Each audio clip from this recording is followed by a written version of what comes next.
Blätter, Blätter, Blätter, Blätter. Holze.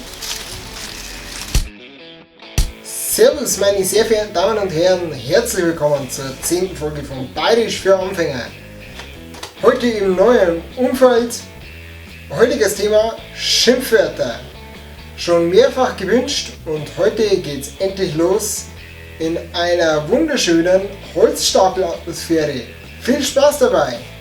Was bist denn du für ein gescheiter Hammel, hä? Was für Depp? Ein Dappler, Hans Wurst bist doch du, wa? Die eben gehörten Begriffe Depp, Dappel oder Hans Wurst belaufen sich eigentlich auf komplett dasselbe, und zwar einen Idioten, einen Blödmann oder irgendwas in diese Richtung. Und bitte du für einen, du bist da ein Gläufel, bist da du.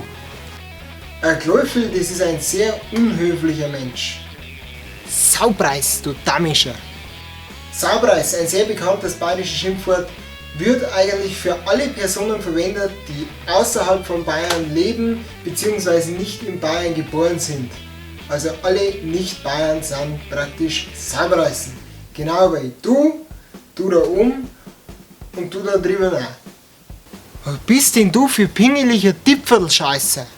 Ein Tipfelscheißer, das ist ein sehr kleinlicher und penibler Mensch. Der schaut auf jedes Pickel, der trat jeden Stamm, das ist ganz ein pingeliger, kleinlicher Mensch. Du bist aber schon auch ein Grantler, wo? Ein Grantler, der Begriff ist nicht zuletzt durch Harry G. bekannt geworden. Ein Grantler ist eigentlich jemand, der motzt und mosert und schimpft eigentlich über jedes Thema so ein wenig, ist immer so ein wenig am Nörgeln. Das ist ein Grantler. Was wirst du denn jetzt du wollen, du aufgestellter Mausträg? Als aufgestellte Mausträg werden oftmals kleine Menschen bezeichnet, weil ein aufgestellter Mausträg nicht gerade groß ist. Was bist denn du für ein Lauderbau? Was bist denn du für blöde Britschen? Böse bzw. schlampige Frauen werden oftmals als Britschen oder Lauder bezeichnet. Jetzt kommt noch ein Spezialbegriff, und zwar die Matz. Da müsst ihr Obacht geben, und zwar, ob ihr das zu einer Frau oder zu einem Mann sagt. Wenn eine Frau als Matz bezeichnet wird, bedeutet es so viel bei schlampige Frau oder schlechte Frau, böse Frau. Wenn ihr jedoch zu einem Mann ein Matz sagt, dann ist der eigentlich ein Genie, dann ist der genial. Mensch, du bist ein Matz. Das ist dann schon eigentlich eher ein Lob für einen Mann, aber ein Schimpfwort für eine Frau. Also Achtung! So, das war's dann für heute mit Bayerisch für Anfänger. Wir sehen uns beim nächsten Mal. Das war jetzt die 10. Folge. Sie kommen sehr gut an, diese Bayerisch für Anfänger Folgen. Und ich hoffe, ihr seid auch nächstes Mal wieder dabei. Um es diesmal nicht zu vergessen, unser Zitate-Rätsel. Gut, das beim letzten Mal war ziemlich schwierig. Die schwierigste Turnübung ist alleweil, um sich selber zu forschen.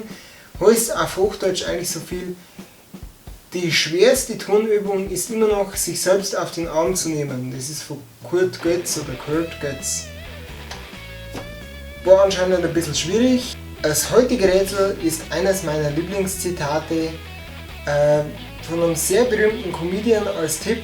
Mal schauen, ob es heute vielleicht errät. Das heutige Zitat ist: Wer auf meiner Leicht blickt, mit dem rede ich überhaupt nichts mehr. Schauen wir mal, ob ihr es rauskriegt. Wenn euch das Video gefallen hat, dürft ihr natürlich ein Abo, einen Kommentar, ein Like oder auch alles andere da lassen. Wenn ihr Ideen habt, wie ich den Hintergrund hier besser einrichten könnte, dann auch ab damit in die Kommentare. Ihr dürft natürlich auch auf Facebook vorbeischauen. Wir sehen uns beim nächsten Mal, wenn es wieder heißt Bayerisch für Anfänger.